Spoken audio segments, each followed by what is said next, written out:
ಕೆಂಪುಕೋಟೆಯಲ್ಲಿ ಪ್ರಧಾನಿ ನರೇಂದ್ರ ಮೋದಿ ಅವರು ಕೆಲವೇ ಕ್ಷಣಗಳಲ್ಲಿ ಧ್ವಜಾರೋಹಣವನ್ನು ನೆರವೇರಿಸುತ್ತಾರೆ. ಆ ಕ್ಷಣಕ್ಕೋಸ್ಕರ ಭಾರತೀಯರು ಕಾಯ್ತಾ ಇದ್ದಾರೆ.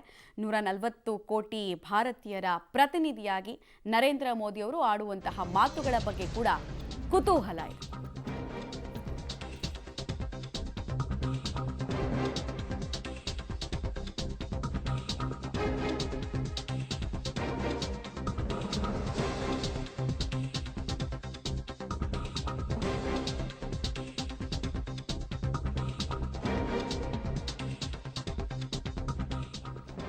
ಸ್ವತಂತ್ರ ಹಬ್ಬಕ್ಕೆ ಸಜ್ಜಾಗಿದೆ ದೆಹಲಿಯ ಕೆಂಪುಕೋಟೆಯಲ್ಲಿ ನರೇಂದ್ರ ಮೋದಿ ಅವರು ಧ್ವಜಾರೋಹಣವನ್ನು ನೆರವೇರಿಸಲಿಕ್ಕಿದ್ದಾರೆ. ಬೆಳಗ್ಗೆ 7:30ಕ್ಕೆ ಅಂದರೆ ಇನ್ನೊಂದು 20 ರಿಂದ 25 ನಿಮಿಷದಲ್ಲಿ ನರೇಂದ್ರ ಮೋದಿ ಅವರು ಅಲ್ಲಿಗೆ ಬರ್ತಾರೆ.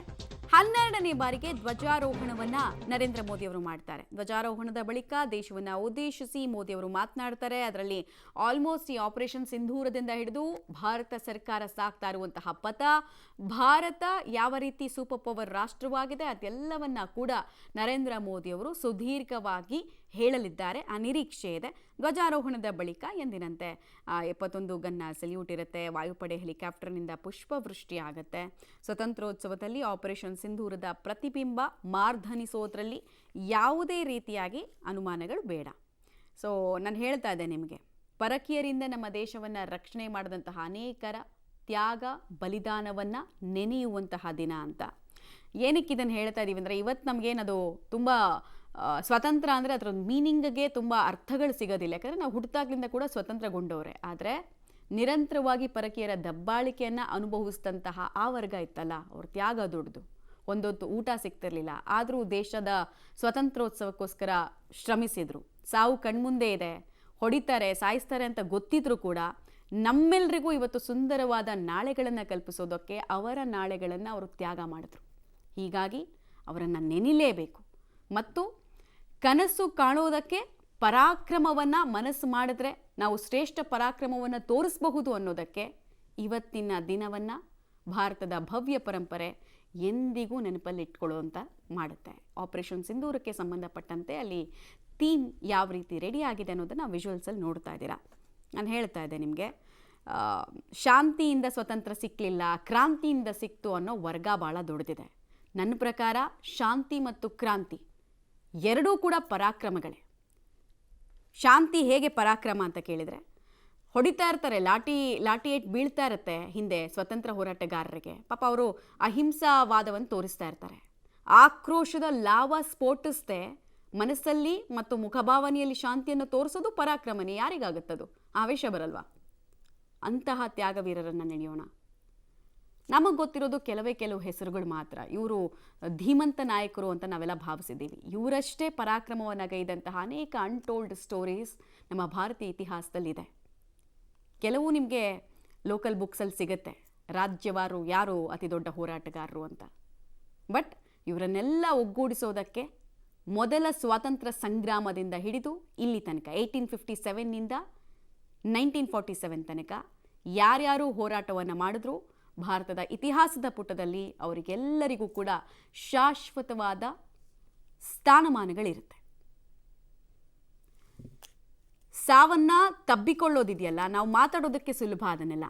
ಬಟ್ ನಮ್ಮ ಸ್ವತಂತ್ರಕ್ಕೋಸ್ಕರ ಹೋರಾಡಿದಂತಹ ತ್ಯಾಗವೀರರು ಅದನ್ನು ತೋರಿಸಿದ್ರು, ಹೆಂಗೆ ಸಾವನ್ನು ತಬ್ಕೊಳ್ಬೋದು ಅಂತ. ನಿಸ್ಸಂಶಯವಾಗಿ ಉತ್ಕೃಷ್ಟ ಮಟ್ಟದ ತ್ಯಾಗಕ್ಕೆ ಹೆಸರುವಾಸಿ ಭಾರತದ ಜನ. ಅವರೆಲ್ಲರನ್ನ ಒಂದು ದಿನ ಅಲ್ಲ, ಪ್ರತಿದಿನ ನನ್ನನ್ನು ಕೇಳಿದರೆ ನೆನಿಬೇಕು ನಾವು. ಇವತ್ತು ಅವರನ್ನು ನೆನೆಯುವಂತಹ ಪಾಲು ಹೆಚ್ಚಾಗಿರುತ್ತೆ.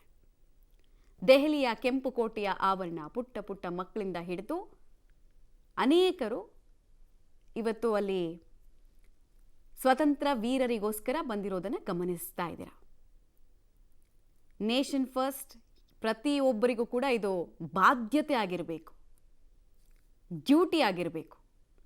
ರಾಷ್ಟ್ರವನ್ನು ಮೊದಲಿಡಬೇಕು, ಅನಂತರ ಧರ್ಮ, ಅನಂತರ ಜಾತಿ, ಅನಂತರ ರಾಜ್ಯ ಎಲ್ಲವೂ ಕೂಡ ಬೈಫರ್ಗೆಟ್ ಮಾಡಿಕೊಳ್ಬೇಕು.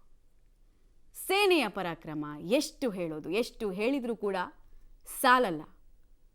ಇವತ್ತು ನಾವೆಲ್ಲರೂ ಕಣ್ಮುಚ್ತೀವಿ, ನಿದ್ದೆ ಬರುತ್ತೆ, ನೆಮ್ಮದಿಯಾಗಿ ಬೆಳಗ್ಗೆ ಎದ್ದು ನಮ್ಮ ಆಫೀಸ್ಗಳಿಗೆ ಹೋಗ್ತೀವಿ, ಕಾಲೇಜು ಸ್ಕೂಲಿಗಳಿಗೆ ಹೋಗ್ತೀವಿ ಅಂದರೆ ಸೆಕ್ಯೂರಿಟಿ ಕೊಡುವಂತಹ ಕೆಲಸವನ್ನು ನಿರಂತರವಾಗಿ ಅವ್ರ ಫ್ಯಾಮ್ಲಿಗಳನ್ನು ಬಿಟ್ಟು ಅವರ ಪರ್ಸ್ನಲ್ ಲೈಫನ್ನು ಬಿಟ್ಟು ದೇಶಕ್ಕೋಸ್ಕರ ದುಡಿಯೋದಿದೆಯಲ್ಲ, ಅಲ್ಟಿಮೇಟ್ ಸ್ಯಾಕ್ರಿಫೈಸ್ ಅದು. ಅದನ್ನು ಮಾಡಿದಂತಹ ಜನರನ್ನು ಇವತ್ತು ನಾವು ನೆನೀತಾ ಇದ್ದೀವಿ, ಸದಾ ಕೃತಜ್ಞತೆಯನ್ನು ಹೊಂದಿರ್ತೀವಿ. ನಾನು ಹೇಳ್ತಾ ಇದ್ದೆ, ಭಾರತೀಯ ಪರಂಪರೆ ಮತ್ತು ಇತಿಹಾಸ ದೊಡ್ಡದು ಅಂತ. ಇನ್ಫ್ಯಾಕ್ಟ್ ಈ ಜಗತ್ತಿನ ಮಾನವ ಇತಿಹಾಸಗಳನ್ನು ತೆಗೆದಾಗ ಅದರಲ್ಲಿ ಅತಿ ಹೆಚ್ಚು ಸಾಧನೆ ಮಾಡಿದಂತಹ ದೇಶ ಯಾವುದು, ಮಾನವರು ಎಲ್ಲಿ ಸಿಗ್ತಾರೆ ಭೂಪಟದಲ್ಲಿ ಅಂತ ಕೇಳಿದರೆ, ನಾನು ಎಕ್ಸಾಜರೇಟ್ ಮಾಡ್ತಾ ಇಲ್ಲ, ವೈಭವೀಕರಿಸ್ತಾ ಇಲ್ಲ, ಆದರೆ ಇತಿಹಾಸ ಇರೋದನ್ನು ಹೇಳ್ತಾ ಇದ್ದೀನಿ. ಭಾರತದ ಜನರೇ ಅತಿ ಹೆಚ್ಚು ಸಾಧನೆಯನ್ನು ಮಾಡಿದ್ದಾರೆ. ಯಾವುದೇ ಪುಸ್ತಕಗಳನ್ನ ತೆರೆದು ನೋಡಿ ನೀವು, ಭಾರತೀಯ ಮೂಲ, ಭಾರತೀಯತೆ ಕಂಡು ಬರುತ್ತೆ. ಆ ಅನಾದಿ ಮತ್ತು ಅನಂತದ ಶಕ್ತಿ ಇರುವ ಒಂದೇ ಒಂದು ದೇಶ ಯಾವುದು ಕೇಳಿದ್ರೆ ಅದು ಭಾರತ.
ನರೇಂದ್ರ ಮೋದಿ ಅವರು ಬರ್ತಾ ಇರೋದನ್ನು ಗಮನಿಸ್ತಾ ಇದ್ದೀರಾ ನೀವು. ಸ್ವತಂತ್ರೋತ್ಸವದ ಸಂಭ್ರಮದಲ್ಲಿರುವಂತಹ ಅನೇಕರಿಗೆ ಇವತ್ತು ಅವ್ರು ಏನು ಮಾತಾಡ್ತಾರೆ ಅನ್ನುವಂತಹ ಒಂದು ಕುತೂಹಲ ಅಂತೂ ಇದ್ದೇ ಇದೆ. ಇಷ್ಟು ದಿನಗಳ ಕಾಲ ಭಾರತ ಏನನ್ನ ಸಾಧನೆ ಮಾಡಿದೆ ಅನ್ನೋದನ್ನು ಬಣ್ಣಿಸ್ತಾ ಇದ್ರು, ವಿವರಿಸ್ತಾ ಇದ್ರು. ಇವತ್ತು ಅವರ ಭಾಷಣ ಶತ್ರು ದೇಶಗಳಿಗೆ ಯಾವ ಸಂದೇಶವನ್ನು ಕೊಡುತ್ತೆ ಅನ್ನೋ ಕುತೂಹಲಕ್ಕೆ ಉತ್ತರ ಸಿಗುತ್ತೆ. ಈಗ ದೆಹಲಿಯ ರಾಜ್ಘಾಟ್ಗೆ ನರೇಂದ್ರ ಮೋದಿಯವರು ಬಂದಿದ್ದಾರೆ.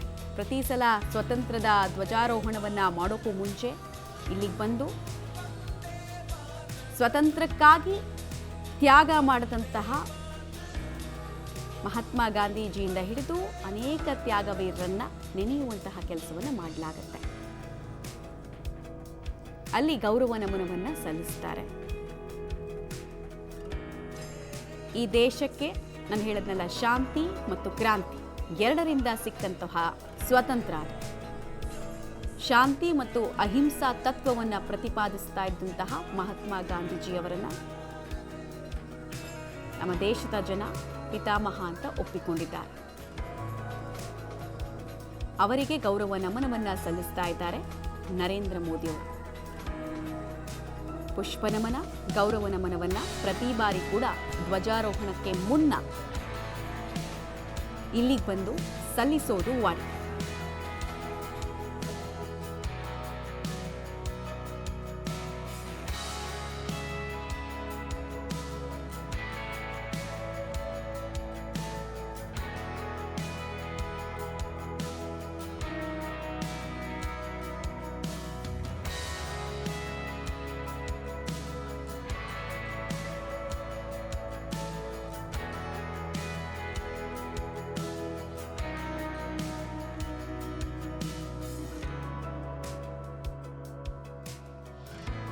A reflective moment to see, to seek, to sacrifice.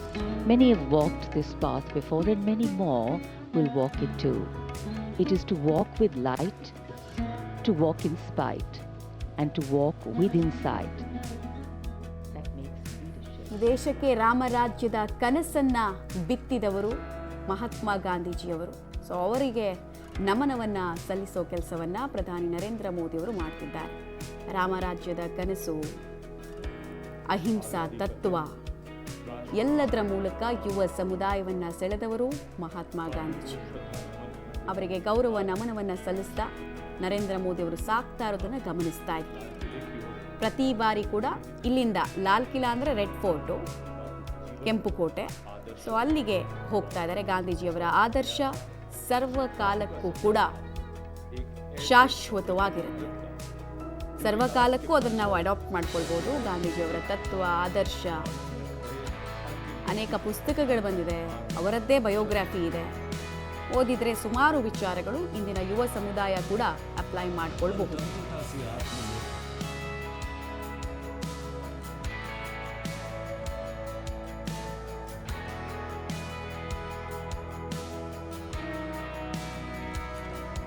So ಗಮನಿಸ್ತಾ ಇದ್ರಿ, ನರೇಂದ್ರ ಮೋದಿಯವರು ಈಗ ಮಹಾತ್ಮ ಗಾಂಧೀಜಿಯವರಿಗೆ ಗೌರವ ನಮನ ಸಲ್ಲಿಸಿ ನಿರ್ಗಮಿಸ್ತಾ ಇರುವಂತಹ ಸಂದರ್ಭ. ಸಹಜವಾಗಿ ಹಾದಿ ಬಹಳ ದೊಡ್ಡದಿದೆ. ಮಹಾತ್ಮ ಗಾಂಧೀಜಿಯವರಿದ್ದಾಗ ಸ್ವಾತಂತ್ರ್ಯಕ್ಕೋಸ್ಕರ ಭಾರತ ಒದ್ದಾಡ್ತಾ ಇತ್ತು, ಸ್ಟ್ರಗಲ್ ಮಾಡ್ತಾ ಇತ್ತು. ಈಗ ಭಾರತಕ್ಕೆ ಆ ಸ್ವತಂತ್ರ ಸಿಕ್ಕಿದೆ. ಆತ್ಮನಿರ್ಭರತೆಯ ತನಕ ಬಂದಿದ್ದೀವಿ ನಾವು. ಆತ್ಮನಿರ್ಭರತೆಯಿಂದ 2047ರಲ್ಲಿ ವಿಕಸಿತ ಭಾರತದ ಪರಿಕಲ್ಪನೆ ಇದೆಯಲ್ಲ, ಆ ರೋಡ್ ಮ್ಯಾಪ್ ತುಂಬ ದೊಡ್ಡದಿದೆ. ಒಂದು ಪಾಸಿಟಿವ್ ಪಿಕ್ಚರ್ನಂತೂ ಈ 79 ವರ್ಷಗಳಲ್ಲಿ ಭಾರತ ಬಿಡಿಸಿದೆ. ಭಾರತಕ್ಕೋಸ್ಕರ ಅನೇಕ ರಾಜಕೀಯ ನಾಯಕರು ಬಿಡಿಸಿದ್ದಾರೆ. ಇವತ್ತು ನಮ್ಮ ಎಕನಾಮಿ, ನಮ್ಮ ಭಾರತೀಯ ಆರ್ಥಿಕತೆ ಬಗ್ಗೆ ಎಲ್ಲರೂ ಮಾತಾಡ್ತಾರೆ. 4ನೇ ವಿಶ್ವದ ಅತಿ ದೊಡ್ಡ ಆರ್ಥಿಕತೆ ಅಂತ, ಜಪಾನನ್ನು ಹಿಂದಿಕ್ಕಿದ್ದೀವಿ ಅಂತ. ಇದಕ್ಕೆಲ್ಲ ಸಾಥ್ ಕೊಟ್ಟಿದ್ದು, ಸಾಧ್ಯ ಆಗಿದ್ದು ವಿಷನರಿ ನಾಯಕರು ನಮ್ಮನ್ನು ಆಳಿದ್ರಿಂದ. ಪಕ್ಷ ಭೇದವನ್ನು ಮರೆತು ಎಲ್ಲರನ್ನ ಕೂಡ ನೆನಬೇಕಾದಂತಹ ದಿನ ಇದು. ಮತ್ತು ನಾವು ಪ್ರತಿ ಬಾರಿ ಕೂಡ ಹೇಳ್ತಾ ಇದ್ದೇವೆ, ವಿವಿಧತೆಯಲ್ಲಿ ಏಕತೆಯನ್ನು ಸಾರುವ ಭಾರತ ಮಹಾನ್ ದೇಶ ಅಂತ. ನಮ್ಮ ಥರ ಇನ್ನೊಂದು ಅದ್ಭುತ ಪ್ರಜಾಪ್ರಭುತ್ವ ದೇಶವನ್ನು ತೋರಿಸ್ಬಿಡಿ ನೀವು, ಸಾಧ್ಯನೇ ಇಲ್ಲ. ಲಿಮಿಟೆಡ್ ಪ್ರಜಾಪ್ರಭುತ್ವವನ್ನು ಕೆಲವು ಕಡೆ ನೋಡಿದ್ದೀವಿ, ಅರ್ಥ ಇಲ್ಲದ ಪ್ರಜಾಪ್ರಭುತ್ವವನ್ನು ನೋಡಿದ್ದೀವಿ. ಅರ್ಥಭರಿತ ಪ್ರಜಾಪ್ರಭುತ್ವ ದೇಶ ಯಾವುದು ಕೇಳಿದರೆ ಭಾರತ. ಕಣಕಣದಲ್ಲೂ ಭಾರತೀಯತೆ ಬಗ್ಗೆ ಪ್ರತಿಯೊಬ್ಬರು ಮಾತಾಡ್ತಾರೆ. ನೀವು ಸುಮ್ಮನೆ ಒಂದು 4 ಜನರನ್ನು ಕೂರಿಸ್ಕೊಳ್ಳಿ. ಭಾರತದ ಬಗ್ಗೆ ಬೈಯೋದು ಬಿಡಿ, ಇದಾಗ್ತಿಲ್ವಂತೆ, ಇದು ಸರಿ ಆಗ್ತಿಲ್ವಂತೆ ಅಂತ ಹೇಳಿದ್ರೆ ಡಿಪೆಂಡ್ ಮಾಡ್ಕೊಂಡು ನಮಗೆ ಗೊತ್ತಿಲ್ಲದಂಗೆ ನಾವು ಮಾತಾಡ್ತೀವಿ. ಅದು ನ್ಯಾಷನಾಲಿಟಿ ಮತ್ತು ದೇಶ ಪ್ರೇಮಕ್ಕೆ ಸಂಬಂಧಪಟ್ಟಂತೆ, ಪ್ಯಾಟ್ರಿಯಾಟಿಸಮ್ಗೆ ಸಂಬಂಧಪಟ್ಟಂತೆ ನಮ್ಮ ರಕ್ತದ ಜೊತೆಗೆ ಬೆಸೆದು ಹೋಗಿರುವಂತಹ ವಿಚಾರ.